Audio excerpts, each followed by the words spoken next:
New relationship energy very much can feel like you're high and your other partner isn't, right? There's that impulse sometimes of like, I only want to do the fun stuff. I only want ice cream for breakfast, lunch, and dinner. Like, that can be what new relationship energy feels like and is fun, but the crash can come when there's not also that pausing and being like, okay, what are my responsibilities?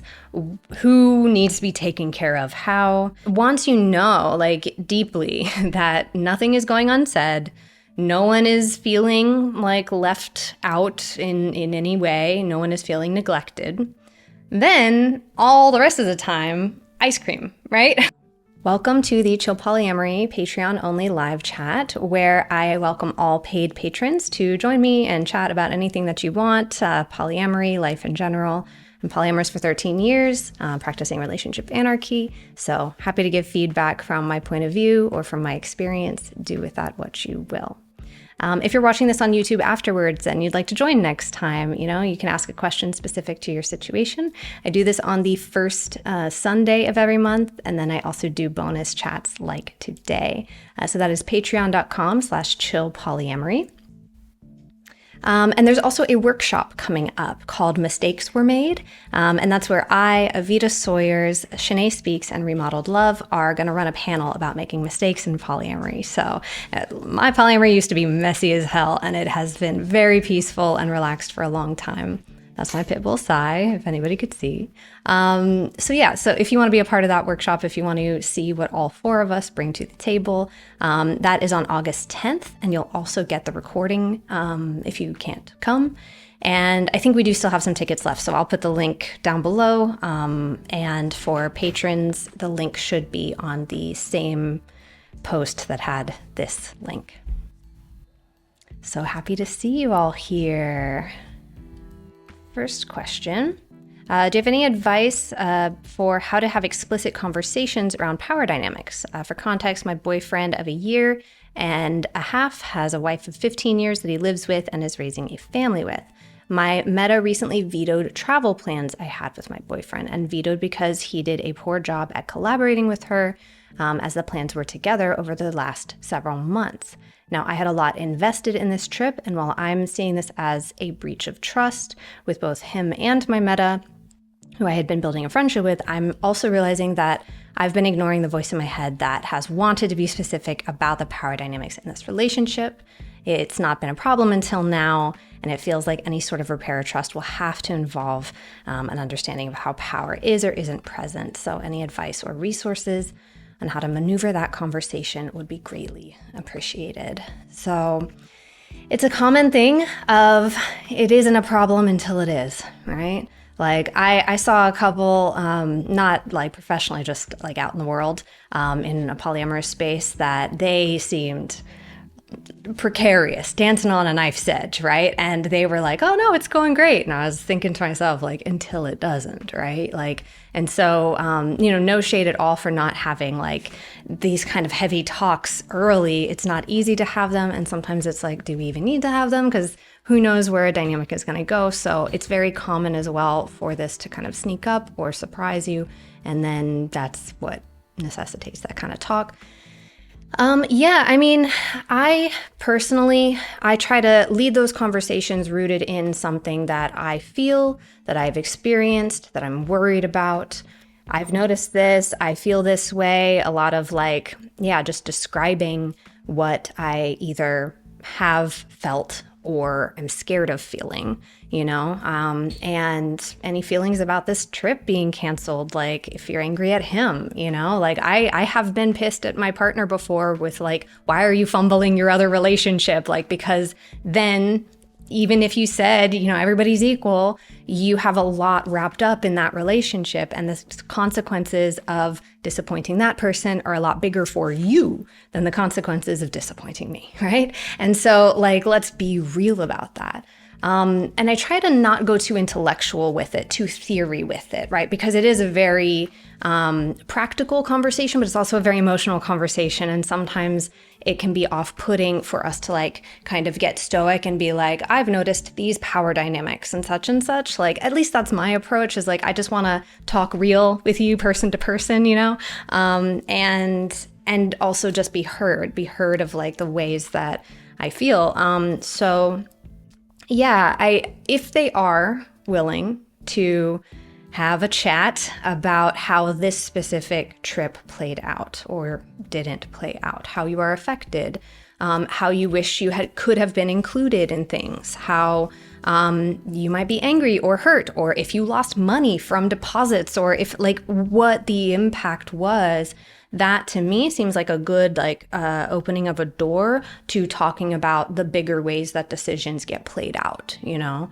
And it is important for the hinge to like own that shit, you know? Including owning that he said yes to canceling the trip. You know, like, because if that was asked of me, I would be like, that's not acceptable ask. I'm going to make it up to you in other ways, right? Like, he plays a part in a veto. The hinge always plays a part in a veto by saying yes. So, you know, that's why I'm of the opinion, like, we can ask things. Like, a partner could ask me to be monogamous again. The answer is going to be no, right? Like, so in that way, I think it's really important for hinges to not be passive and to also be very clear on where their own lines are of what their own ethos is, of what is and isn't okay to ask of them. So that I would say start small. That's something that people can wrap their minds around. When people get into conversations about hierarchy, it can get muddy because people don't know what hierarchy means. They don't know what hierarchy means. Like, I've started even adapting the way that I speak about it because people do not, they'll say the same word and be saying different things, right? They'll both say hierarchy and one means power and one means like privilege. Right? They'll say hierarchy and one means like status or rank and one means just like access to resources, right? Like, so we wind up having sometimes circular or even non-productive conversations when we get into an attempt at a broader theory conversation, when I can just say like, hey, it annoys me that you have to check with her every time before you can say yes to me. Like, how much of that is important because you're raising a family together? How much of that is unavoidable so I don't take it personally? And how much of that might just be going on autopilot because that's the wife, and of course you don't want to say anything yes without the wife, you know? Like, for example, you know, I don't know if that's their situation. So just like picking apart the literal things that are being done or are not being done, and see if they're open to that, right? You know, the thing about like having a door opener talk is that will reveal a lot of like how much a person wants the same kind of goal as you. You know, does somebody share the desire to have everything feel equitable and balanced, like, and maybe they get scared or maybe they get tight. Like, I don't fault people for like some knee-jerk defensiveness, but do they share that same goal? Are they willing to be like, you know, if not immediately, at some point, are they willing to be like, okay, yeah, maybe I or we could have handled this in a way that didn't wind up spilling into your relationship and causing harm to you, you know? So if that's not something that's being willing to be addressed, not even in a very practical, current conflict resolution way, that is good information. But yeah, usually that one talk can then start to move into bigger talks of how do we not repeat history, and what are other situations that could rhyme with this one, you know, and how do we not have that happen, you know? A lot of times people can make an adjustment. It's a little bit of a hit to the ego for the partner who's had like full, you know, final say. But that does not have to be a threat. It doesn't have to, like, letting go of final say of something does not have to be a threat. It is an invitation to brainstorm a different solution. It is an invitation to say, anyone who's affected by a decision, can they be in the room when that decision is made? Can they say, hey, maybe you didn't think about this, but that sucks. I lost out on $500. Like, can we not? Is there something else? You know what I mean? Like, can everybody who's affected by something be in the room, be at the table, weigh in, even if they don't get their way? It's like, people sometimes think, oh, if I'm anti-hierarchy, then like, you know, everybody has to get their way. And I'm like, well, one, that's not possible. We want different things, right? You know, and like maybe your partner decided it would be more of a hassle for him and he didn't want to go on the trip, you know, and is throwing his partner under the bus. Again, I don't know that that's the case, but I see that happen sometimes of like, my wife said we shouldn't, you know, and really it's like, is this your choice, you know? All that to say is like, is that general way of approaching decisions willing to be addressed? Decisions that affect you. You know, obviously you're not going to weigh in on how their kids' schooling goes if you're not a co-parent. You know, like, let's be reasonable, folks. People go big with it and be like, you can't just waltz in and tell me how to run my family. It's like, this is why I think keeping it rooted in something practical can minimize the chance that people go, you know, really big with it, get overwhelmed and shut down the conversation and like try to not deal with it. So whatever version of that looks like for you, my hope is that they will be collaborative. My hope is that you will be heard, and that some repair could happen, and see what you see. You know, there's people who want non-hierarchy because they think hierarchy bad. I'm not bad, therefore I'm not hierarchy, right? Like, that's a thing for people. And I'm like, but come on, right? Like, we want to like pick that apart and just be like, can you get out of the good bad binary, you know, all or nothing binary, and take a look at like, there is a reality if you're raising a kid together that you're gonna check with your spouse on certain calendar decisions, for example, right? That like, that is a decision that you literally can't make without that other person. Same with finances sometimes, if finances are intertwined or whatever, you know, but like how that's done and if that's default or if that's considered each time, you know, are people going on autopilot or are they really each time being like, is this something that the other person needs to weigh in on in this way? I think that makes a big difference. And leveling wherever we can, lifting up whoever feels like they don't matter as much or whoever feels like they don't have as much of a voice, like giving them a voice and helping them, reminding them that they matter as much as possible, while also looking in the eye asymmetries, you know? Good luck. It's very hard. It's very hard, and all of it depends on if you have collaborative people in the mix. So I hope that for you. Okay, next question. I've just started dating a wonderful woman. I definitely vibe with relationship anarchy and she's interested in it, but we're also long distance and both full-time students. And we know that our relationship is already going to have some complications to work through. What's your perspective on starting off closed, then moving towards RA once we've had some time to sort things out, versus being open from the beginning, even if that adds another axis of challenges or complications? Sure. So I feel like you can do what you want, right? Like, I feel like if you're overwhelmed dating more people, you don't have to date more people. If you're overwhelmed with all of the processing that has to happen with your partner dating other people and your partner could take it or leave it, isn't currently seeing anyone, maybe they are also stressed and busy and nervous, and both of you agree as grown-ups to say, like, you know, this is something that I would like to do. You know, I don't throw shade on that because I'm not in your relationship, so who am I to say what is the right fit for you?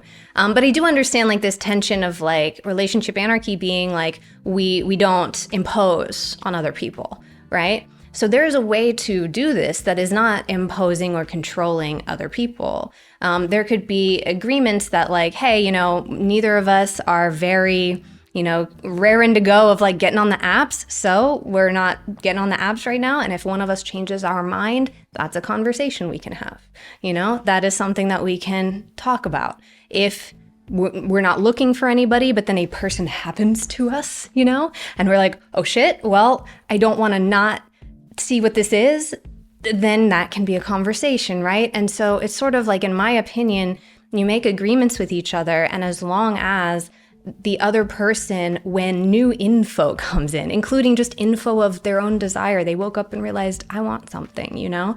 As long as there's a space for that to be talked about, and there's grace around like potentially shifting, okay, well, how do we keep feeling safe then, if that's what you want to do, you know? Like not putting like chains on anything, then you can agree to like not be seeing anyone, and it doesn't feel like you are being restricted. It's freely chosen. And that's why relationship anarchy can have monogamy. Monogamists can be relationship anarchists, right? There's a difference between freely chosen monogamy or freely chosen closed non-monogamy versus compulsory and enforced. So if things don't feel forced, if things don't feel compulsory, if any conversation is okay to have at any time, then weigh all your options, and do what you want to do, because we don't have relationships in a vacuum, right? Long distance, money, the world being on fire. Like, there's so many things that can just deplete our resources from the beginning. And then if we also, like you're saying, add another axis of like complexity to this, another variable that's unpredictable, like if both of you feel at peace with that, with simplifying, then simplify. And when one of you feels ready to get a little bit more complex, because you probably won't both want it at the same time. That's a little less coming to the moment on the same day is not as common, right? So one of you will probably want to reopen before the other one does, as long as that can be talked about. So I'm not too, I think it would be weird for me to say that I'm pro autonomy and then tell you the right way to live your relationship. I'm not about that life. But I think the aesthetic, the optics of choosing to not see anyone, there could be a lot of reasons for why. And the why is what I think we want to look at, but people confuse the optics with your like theory. And that's not always the case, People are real shitty to monogamous relationship anarchists, and I'm just like, y'all got some more cooking to do. Y'all got some more time in the oven, because like you haven't really fully grasped what you claim to, care about. So anyway, I hope that makes sense. We just don't want anything rigid. We don't want anything militant if we can avoid it. I don't want to tell other people how to live, but if I request and they say, sure, that doesn't bother me, then great. Okay. Next question in the chat. This is not about polyamory, but I was wondering if you were going to talk about the Steven Universe future episodes as well in the upcoming video essay. Yes, so I am making a video essay in a couple of weeks on Steven Universe through a relationship anarchy lens. That will be on my other YouTube channel, just called Chill Polyamory. That's my film and TV YouTube channel. And I'm primarily focusing on the first series. Time-wise. I've already been like kicking the can down the road for this for quite a while, and I started to get a bit overwhelmed with the volume of stuff I had to consume to analyze, so I thought it might be a little cleaner if I just like keep it to the first series rather than the future episodes, rather than the movie. I did watch those too, but my essay was already almost done being written, so, but I'm very open to doing like a follow-up video, right? Like I would rather do like a multi-part thing than do something that claims to be comprehensive but isn't, That said, like there's a hell of a lot to say in the first series, the main series, I guess. And it's a really beautiful show, and I'm excited to put out some thoughts on it, some questions, some stuff to chew on, and I'm sure some people won't be happy with me. But yeah, so that comes in a couple of weeks. I was actually working on it today before this chat. Next question. I have an ex from a few years ago who we stayed friends and important people in each other's lives. Last year, we both started dating other people who are both now our partners. A few months back, my ex and I decided to get physical again. There's so much chemistry, and we have been quote unquote casually dating. It's awesome because my ex and current partner and Meta, we all get along so great. I love that for you. I recently went away to a festival with my ex, ended up telling them I loved them, which is something I know I've felt for a while, but haven't really admitted. It came out very easily. But I have been a ball of insecurity since, having a vulnerability hangover, having a hard time not comparing myself to my Meta now, which didn't used to happen. And so how do you move through, avoid, manage comparisons that inevitably come up? Yeah.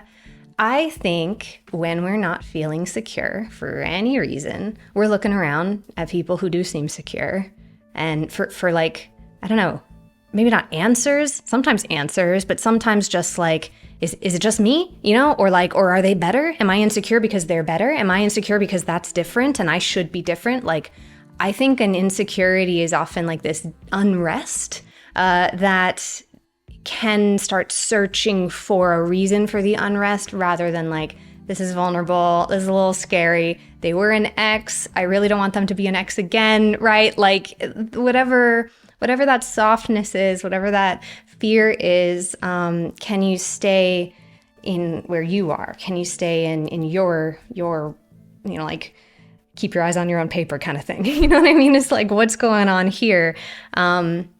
Because that's usually where it came from to begin with. And if you didn't used to compare yourself to your meta, and now you are, after you said vulnerably that you love someone, like that's such a direct line that it's because you feel vulnerable and you love someone, right? Like that, that's just my very strong guess based on what you described. So, yeah, I think in terms of avoiding and managing comparisons, they're still going to happen. I voice them to people who can hear that. And I say it that way because sometimes my partners and sometimes even my meta that I'm jealous of or whatever, like sometimes we have that kind of relationship where I can say my insecure thought, or I can say like, oh, a silly like comparison was in my head. Sometimes we have a relationship where I can say that and they don't hear that the wrong way, but use your best judgment, right? Because sometimes people hear that as a request to do something different, or they hear that as now you and I are versus each other, and we don't want any of that. But sharing it with a support person or with somebody who gets it, so that it can get out of your head. Because like for me, whenever it just festers in there, it gets bigger and it starts feeling realer. So I just want to like get the poison out in some way. Then I hear myself say it and I'm like, well, that's ridiculous, or I see myself type it and I'm like, that's not me though. I don't actually believe that, right? Like we can get a little bit of distance from like who we are and then what the thought is, because I feel at peace personally when it's not a secret, and it's not a secret that I got some struggle going on. I'm not trying to put on a happy face and mask. I'm not trying to like act like I'm something I'm not, I think that can create new problems. So yeah, see how much you feel like is the right move for you to tell who, but not being alone in it, and rerouting that thought. I had that I had that last night. Even though I know it's not logical, I'm going to see a partner in 3 days. I'm flying to another country to see him, to meet his partner, and all of a sudden, body insecurity. That's how my brain is wired wrong. Got disordered eating, even though I'm in recovery for a lot of years. Like I feel tight and insecure. I must need to lose weight, like it's so obvious. It's so fucking obvious, right? And I'm like, he's with like really athletically built people. And I'm like, petite and not like muscular, like my brain starts going because I'm nervous about the trip. And so at the very least, if I don't say my thoughts, because maybe that wouldn't be helpful, I'll say, hey, I'm nervous about the trip. I'm nervous about the trip and having some comparison thoughts, but I know all of that is just going to settle down once my nervousness settles down, right? And in this case, I could say, my brain is telling me this, and give my partner an opportunity to be like, okay, well, that's dumb. Like, usually he's very like sweet and soft and gentle. He's like, but I just have to tell you that that's so dumb. Like, I find you so beautiful. No. Not that I need that, but like, it can be nice to hear evidence to the contrary too. Yeah. So whatever that looks like for you, I hope that you are not alone in it. Midway point plug, if you want examples of polyamory in film and TV on screen, my YouTube channel, Show Polyamory, is where I look at all that. If you haven't seen the last video, it's on reality TV and the show Polyfamily. That was a spicy video, so I'll link that down below. And the next one, as I mentioned earlier, the next one will be on Steven Universe. And the Non-Monogamy Storytelling Podcast, I Could Never. It is on all the podcast platforms. Season 3 comes at the end of August. And it will include stories from new countries that haven't been represented yet in the show. There will be talk of trying for a baby in a triad. There will be talk of mono-poly dynamics sustaining that long term. I've got a polyamorous politician, I think an Olympic gold medalist. He said said yes, but it'll depend on his calendar. So we've got some like interesting, people doing interesting things along with like people who aren't famous at all. And one of my partners is going to be on the podcast and spend time with my other partner. So you'll see me being a hinge in real time. And then his partner comes home and I spontaneously meet her for the first time in the episode. It's a ride. It's a ride. So that's coming in season 3. It's going to be rad. That is still a month away, but you can catch up on the other 2 seasons if you want. The show is called I Could Never. Alrighty. Okay, next question. I have been in a non-exclusive relationship for 4 years, non-exclusive since the beginning, trying to achieve relationship anarchy, especially regarding hierarchies. Until now, the relationships with other people not evolved to something serious. As of last March, I'm seeing a person and we are in love. He was monogamous before, but agreed to hop on. And the truth is the 3 of us are navigating this quite smoothly until now. The thing is, I feel that I'm very intense infatuating period with the new person, scared about losing balance, feeling guilty. It's just that the better part of my attention is leaning towards so you have intense NRE. Yeah. So the question is, maybe I still have some of the monogamous stereotypes registered, worrying that if I fall super in love, my other relationship will start falling apart. Any advice? Have you talked with your existing partner about how they feel? Are they having any strong feelings, any fears? Like, that's usually where I start. I'm also in new relationship energy and went to my long-term partner and was like, what do you need to know? Like, what do you want updates on as I get closer with this person? Are you scared of anything? Are you nervous of anything? Because we don't have to guess. We don't have to guess what would make them feel distant from us. We don't have to guess what would make them feel insecure. We don't have to guess what would pit one partner against the other, from our actions. We can ask, and if your partner is not sure, then you can then set up like, well, if and when you start to feel like twisty or tight or like separate from me, if you feel like distant from me, here's how like I would want to know. Maybe we can have regular check-ins. Like, people will set up a space so that if and when something comes up, then you can know it and you're not like that, they're not like burying it or something. But yeah, if they know it right off the bat, then okay, how can I not do that? How can I not make that happen for you? So for me, I feel like new relationship energy very much can feel like you're high and your other partner isn't, right? That's how I feel. Is like, okay, I'm high, but I still have this to do and that to do because this person is completely sober, It's not to not enjoy the high, but to not just like completely fall into abandon with it and not want to do anything that's not that. Like, there's that impulse sometimes of like, I only want to do the fun stuff. I only want ice cream for breakfast, lunch, and dinner. Like, that can be what new relationship energy feels like and is fun, but the crash can come when there's not also that pausing and being like, okay, but what are my responsibilities? Who needs to be taken care of? How? And then once that is all discussed and plans have been made for it, if someone's like, oh, I'm nervous that you're gonna do all the fun stuff with them and I'm gonna be the boring one at home or whatever it is, right? Okay, let's plan some fun stuff with you so you remember that you're also fun and shiny, and it'll look different, but it'll be us investing in this. So it's not like one for one. It's not comparing. It's not I'm loving on you because I care about them and I feel guilty. It's none of that. It's what would you want or need, or what would feel good or what would feel bad about having this person in my life now, and creating plans based off of whatever comes of that kind of conversation. And there's a fair amount of trial and error too, of just like, I don't know, I think this will feel good. And then you try it and you're like, well, that didn't help at all. You know what I mean? So that's okay too. You just stay like open to whatever actually helps or whatever actually makes you feel close with somebody.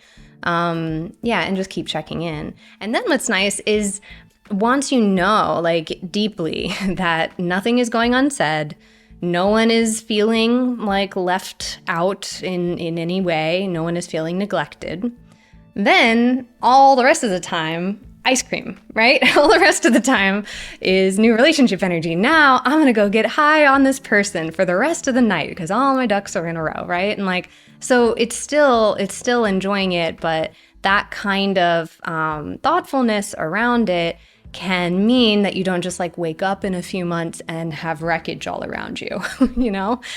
Because I see that happen a lot. People get really addicted to the high and really just laser focused on it. And then once it starts to fade or regulate, then, you know, their other relationship is really, really not okay, you know? So that is very avoidable. And sometimes having a new person in the mix can also spotlight for someone what they don't have with you. Like if you're not doing something with a partner and they're like, oh, well, you know, that's just how our relationships are. But then you start doing it with that person, then they're like, oh, wait, so you can do it, but not with me, right? Sometimes that can happen. So then it can prompt like, well, do we want to do that? Or is that not part of our relationship? Is there grief there? Is there envy or anger there? Like, so there could be some hard talks that come out of this. And I would just say, like, I hope that you can have those hard talks with like still feeling like you're on the same side, you know, that you're not against each other, that this new person is not against your partner, that it's like the goal is that everybody feels heard and loved on, and that every relationship feels like organic and not forced, you know? If I don't want a certain kind of play or a certain kind of activity with a person, and I do want it with this one, I'm not gonna just like manufacture it over here so that the other person doesn't feel as bad. Like sometimes there are hard feelings of like our relationships are different. And if you are sad that something is not a part of our relationship, even though I am capable of it with people, then let's process that sadness, let's process that pain, and let's focus on what we also do have with each other, right? Let's focus on what we love about our relationship, what's going well with it, what we want to feed and water and do more of, right? So sometimes a new person can spotlight something that's already there, maybe an ache or a lack that people already feel is there.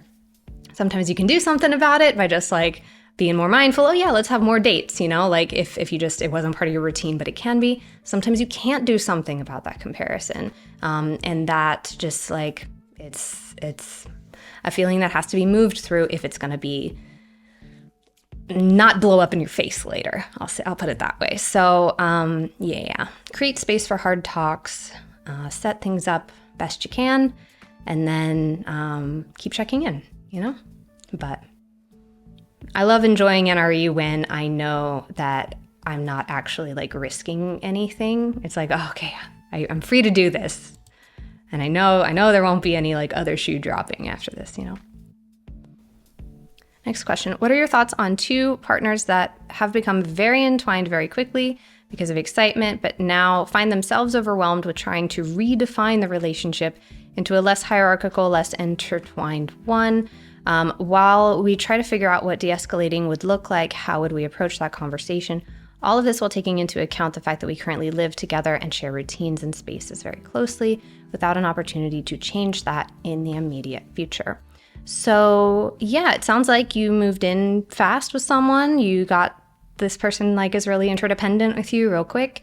And you said you feel overwhelmed. Now find yourself overwhelmed. Yeah, I mean, that overwhelm, I would like look at that. What is overwhelming in your dyad? You know, like before we like look at what changing that would be, what is the overwhelm, right? Is it that like, oh, I'm adjusting to seeing you every day if we live together, or I actually realized I don't want to live with you, or like what is the pressure point that is the overwhelm, or is it just the speed with which it's happening and it's like a whirlwind and you're catching up? Like knowing the source of these kinds of reactions can influence what you wind up deciding to do about it. Yeah, and do you want it to be less intertwined? You said you're trying to de-escalate into less hierarchical, less intertwined, but is that what you both definitely want? Is any part of that coming from the outside in? That there's no wrong answer to that, just like what is the answer to that, you know? And it's not always like mutually exclusive, but I try to be thoughtful of like, if I'm if I'm making a decision on a relationship so that I can be a quote unquote good polyamorous person, or if I'm making a decision on a relationship because that's what this relationship is doing, I'd much rather do the latter, because I don't want to act from like through the eyes of other people onto what the image of our relationship is, if that makes sense, right? I live with a person, and through some people's eyes, they're like, oh, well, there's no way that you could be practicing anti-hierarchy. And I'm like, yes and no, right? There are some legal hierarchies here that, yeah, we adjust for, we name, we look at. And most people that we bring close, it doesn't really affect them negatively, or we accommodate for that. But there are a hell of a lot of social hierarchies that can be challenged every damn day. And like, to not look at the optics of two people being good roommates and say, therefore you're bad at this. It's like so reductive. And so like, I think usually coming from an emotional place, like where people have seen something that looks like that, had a bad time, and then say, you're that, But if it is something that you want is to separate and to not really be this, tight, then brainstorming like what is a pace and what is a distance that we feel we could keep doing without burning out, without getting exhausted. Essentially, what does sustainability for us look like, where I'm not wanting you to change, where I'm not resenting you for a habit you do. Sometimes people move in and they're like, oh, I didn't know that's how you live. I hate that then. And maybe we shouldn't be roommates, because then we'll probably break up, right? Like, again, I'm not saying this for you. I'm just saying like, sometimes, yeah, we rush into something and then realize, oh, that's not the shape maybe that it should take. So what shape could it take? And that can sometimes be creative. That can sometimes be fun to imagine. It can be fun to imagine this going well into the future, right? Of like, what would work? What would work? Talk to everybody that is welcomed into your lives of like, here's the situation, and here's how I would love for you to bring up if you ever feel a type of way. It's kind of what I was saying earlier of like, if you ever feel like sad or small or like you don't matter as much, or can you, like, I really want to know. And just inviting people to say that, because I think normally we're not socialized for that to be something that's easy to say to someone, especially if we're dating them. And especially in non-monogamy, like people don't know, what the rules, quote unquote, are. And sometimes a new person will just default shrink themselves, even though they weren't asked to do that, And so like, I really try to, if I see somebody who could be at a disadvantage in any way, shape, or form, I'm like, hey, heads up, you might at some point feel at a disadvantage. Here's how, let's talk about it, And that can just like relax things a bit, right? That can relax things a bit. And you would hope that they would bring it up, but like, that's the best that we can do, is just like create a space where it's safe to say everything, Yeah, I hope somewhere in there was an answer that suits you. It's always tricky because every situation has loads of context that some of my answer wouldn't apply. But yeah, hopefully that helped. Okay, next question that was emailed to me. I'm looking for some insight and perspectives on the unequal desires for sex between my partner and me. I'm paraphrasing because of some longer context. Basically, it started out strong but waned. Then they got depressed and got on SSRIs, which affect libido. They said they find me sexy, but it's temporary loss of libido, but it's been a long time. And I wonder if they have more sex with their other partner. I want to take their word, but I wonder whether it's something to do with me and our relationship dynamic. Part of me wants to go and get this unmet sexual need of mine somewhere else. I'm not currently dating anyone else, but that also seems kind of shitty. Or is that internalized like mononormativity speaking? Yeah, I mean, unequal desires for sex between the two of you, it sounds like you're struggling to take your partner at their word. So that's good to know. Like, are they ever minimizing other things? Do you have evidence that they actually will soften the truth or lie even a little bit, even if the goal is to not hurt you? Do you see that in them? Do they do that, And so now you're like, well, I know you do that, so are you doing that about this? Because it's hard to believe you. It's hard to trust you. But if you have a history of like you can trust every other thing that they say, then, you can probably trust this too. I don't know.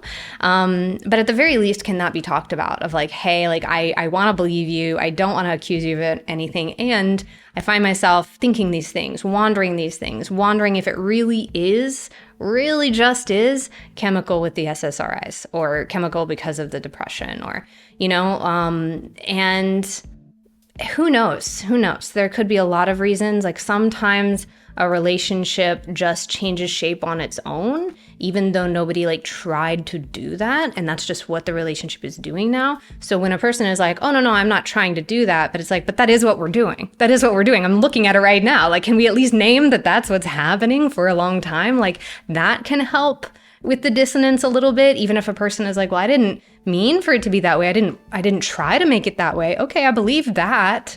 And it's happening, right? So let's not say it's not happening because that can be kind of maddening.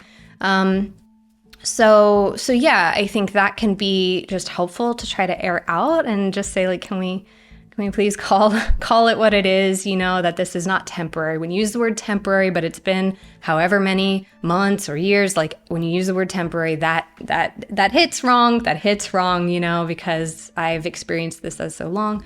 So on. So, yeah, I guess maybe a talk about how y'all talk about it, like sort of a talk about talks, not to put a hat on a hat, but just like it sounds like the conversations are not satisfying to you. You're not getting what you want out of them. But, sometimes like I had a long stretch of a loss of libido and I did not know why. Sometimes a person just does not know why. And for me personally, not saying anything about your partner, but for me personally, it took years in therapy before I realized like, oh, like in a domestic setting, my libido goes down, like because home and sexiness have some like tricky implications, in my past, right? Of like, harm and stuff that I encountered. And so keeping those things separate equals safety to me, or had equaled safety to me. And none of that was conscious, right? But I just noticed like, oh, I'm not wanting to be sexy. I'm not wanting to be seen as sexy in my home. But then when we go out, I'm okay. And so sometimes you only have outward signals and maybe your person is like really not, like your partner's really not trying to lie to you or withhold anything, but maybe they themselves don't know. And maybe it literally doesn't have anything to do with you and it's not just the depression, so who knows? But I think either way, accepting what is happening and saying like, okay, if this is how it's going to be, I'm going to feel this kind of way about it. I'm going to assume it's going to stay this way unless we start doing something different, But until then, like I'm realizing I would love to connect with somebody else, or just be open to connections with other people. And I think that's fine. Plenty of people will put themselves out on dating apps and just say like, I'm really wanting to be in a slutty era, or I'm really wanting to play partner and I'm really wanting, and other people are also wanting those things. And so as long as everything's transparent and you don't have someone who's like looking for a co-parent when you're looking just to hit it and quit it, right? Like as long as there's not that mismatch, then yeah, like that's fine, I think, and it doesn't have to be deceptive. I think when people say like, oh, I don't want to just go and get somebody for sex and like use them, baked into that idea of it is deception, using a person, rather than saying, I want this, you want this? Yeah, I want that too. Great, let's do that then. Like then it can actually be, I think it's the skeeviness is in the way it's done, or any like sort of bait and switching of, oh, I want to go on a date with you, but actually I stopped texting you after we hook up, like that is what sucks. And it doesn't have to suck, So you might get people say, oh, I'm not looking for something that's just, sensual right now.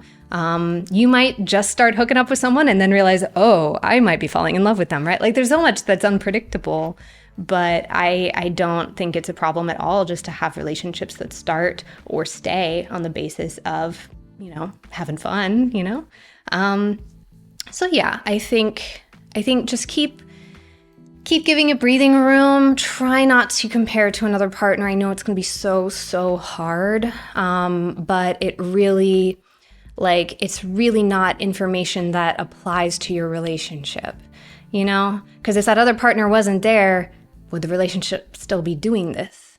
maybe the answer is yes, So continuing to go like back on ourselves, back on this relationship, and like what's going on in here, it can sting a little bit more if they then go bisexual out there. So we'll want some sensitivity around that. But at the same time, like that information is not a commentary on your value. It's not a commentary on how much your partner loves you. It is not a commentary on like, what they're even ever capable of with you again, It's not choosing someone for you necessarily, right? Obviously, if that is happening and you have reasons to think that's happening and that they're lying to you, then dig deeper into that. I'm just saying that it's not always the case that has anything to do with you. It could be that like, this is just what the two of you were going to be doing in this way regardless. And so why, but I know it's not easy. But it also might not be forever, who knows? We hope to just learn more, even if nothing changes, we hope to learn more and to understand each other better and foster like some kind of intimacy or closeness. Next question in the chat. I recently started dating a person. We both identify with relationship anarchy. We both said we want something casual because we're both newly single and enjoy having the kind of freedom at the moment. We get along a lot better than anticipated, and we enjoy spending time with each other. It's important to us to not prioritize each other over friends or other connections. That includes not seeing each other more than once a week. We both rationally agree with this frequency. We also both really enjoy the time together and sometimes see each other more often, which isn't necessarily a problem, but we're scared of accidentally prioritizing each other in ways we rationally don't want to because it feels so good. Any tips for sticking to the agreements we made and not losing ourselves in this new connection? And it says you communicate a lot about those fears. Similar to a past question about like, not wanting to hurt anybody in new relationship energy, when it comes to like getting swept up with someone and wanting to see them a lot, like, does that mean automatically you're putting your other friends down? I don't know. Maybe you do. Maybe you start canceling on your friends all the time in favor of this person, and then it feels bad for your friends. Sometimes my friends are like, oh, you're swooning over a person? I'm going to give you breathing room this month and like, go have fun, right? It can all be discussed. It can all be negotiated, right? I don't think enforcing a rigid schedule is how we get equity. I just don't think that that's always the answer. I do understand you're trying to be thoughtful of like, I don't want anyone to feel bad. But if it just feels like very imposed on yourselves, to yourselves, then maybe that's not the vibe either. I don't know, Can you check in with people of like, hey, would it, like, how are you feeling? Or how's this connection? Or maybe you don't even have that conversation, but you just intentionally put quality time with friends. You do something extra special for your friend, extra creative that they would love, or you invest like doubling and tripling down on care for people, reaching out to them, I'm thinking of you more often, or like remembering stuff that, people don't always reach out.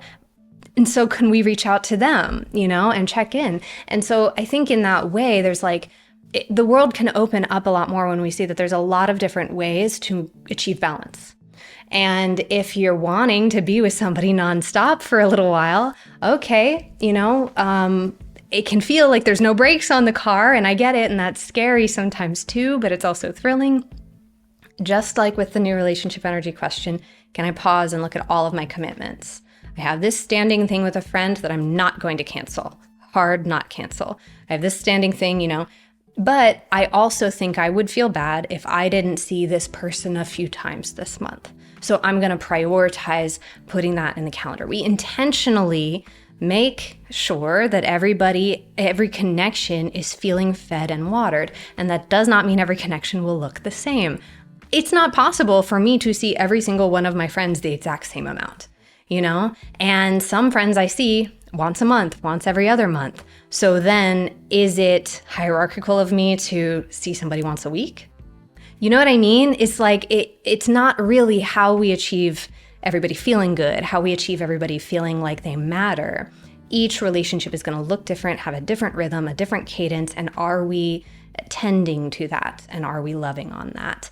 And if you feel really distracted and that feels hurtful, or you realize you're missing a friend, that can be corrected, right? Like, oh shit, you're right. I totally spaced on you this week, and let me make it up to you. Let me make it right. And let me be really thoughtful of not doing that again to you in this way. And like, so each connection can be figured out.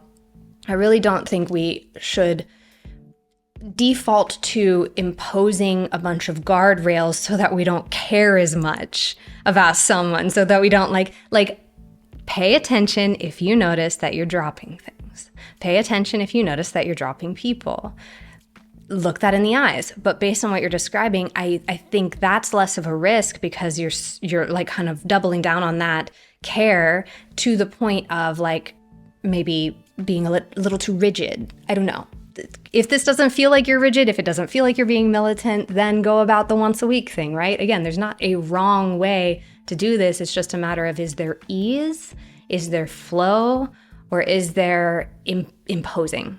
Is there force and restriction, for reasons, If no one's getting hurt, then you're fine. If no one's getting hurt, then you're fine. We have asymmetries all the time. I have long distance partners that, because we only have access to each other for like 1 week, every couple of months, like that week, I'm only going to be with them all week. I'm like, if the house is on fire, text me, but otherwise, zeroing in on this person, that's an asymmetry, and that's okay. It all just gets discussed. And if it's not hurting anybody, then I think you're fine,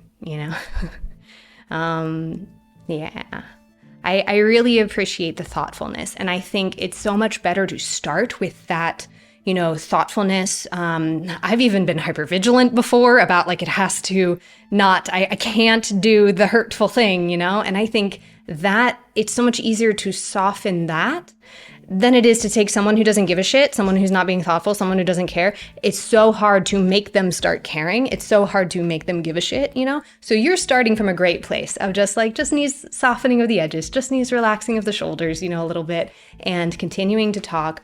But that's a lot. I would much rather people start from that place than try to make someone care about how their actions impact people. You can't pull that out of someone, So, good luck, keep talking, it's also not just one decision you'll make one time, you'll keep feeling it out. And does this still feel good, Well, thank you everybody for joining. This has been a lovely hour. A lot of really great questions. I hope some of it could be helpful. Thank you so much for being here, and I hope you have a lovely week. Alrighty, bye-bye.